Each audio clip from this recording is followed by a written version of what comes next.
বিদায় নিয়েছে ঘূর্ণিঝড় রেমাল। ধীরে ধীরে ছন্দে ফিরতে শুরু করেছে সুন্দরবন। ঘূর্ণিঝড় রেমালের প্রভাব পড়েছিল সুন্দরবনের বিস্তীর্ণ এলাকায়। কার্যত তছনছ হয়ে গিয়েছিল উপকূলবর্তী এলাকা। বন্ধ করা হয়েছিল ফেরি সার্ভিস, বন্ধ ছিল বেশ কিছু ট্রেন। রেমালের দাপট শেষ হয়েছে। ধীরে ধীরে স্বাভাবিক ছন্দে ফিরছে সুন্দরবন। মঙ্গলবার সকাল থেকে শুরু হয়েছে ফেরি সার্ভিস।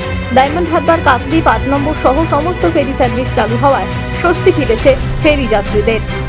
আমি ফিরবো হলদিয়াতে। আগে ফেরেননি?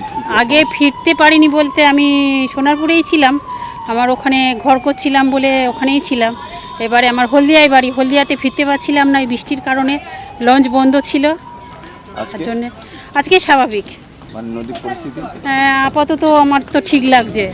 সব লঞ্চ সব চলছে? হ্যাঁ হ্যাঁ, আপাতত সব চলছে। সমস্যা কি আছে এখন আমার মোটামুটি ঠিক আছে, লঞ্চ চলছে দেখে আমরা ফিরছি। এবার সমস্যা হলে প্রাকৃতিক দুর্যোগ যদি হয় তাহলে সেখানে তো আর কিছু বলার নেই। এখন ভ্যাসেল বলতে কালকে এই দুদিন ঝড়ের জন্য ভ্যাসেল তো চড়াই উঠে গেছে, নামানো যায়নি।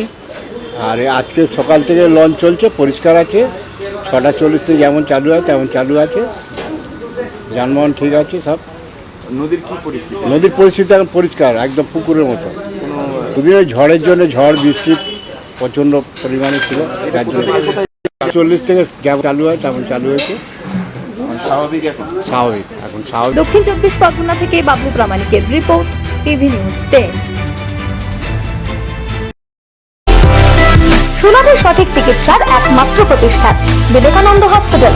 24 ঘন্টা emergency service, blood bank, trauma care. আপনাদের সেবায় আমরা তৎপর। গুণমান ও পরিষেবায় দুর্গাপুর বিধাননগরের ডক্টর জাকির হোসেন এভিনিউর বিবেকানন্দ হসপিটাল শিল্পাঞ্চলের মানুষের মন জয় করেছে।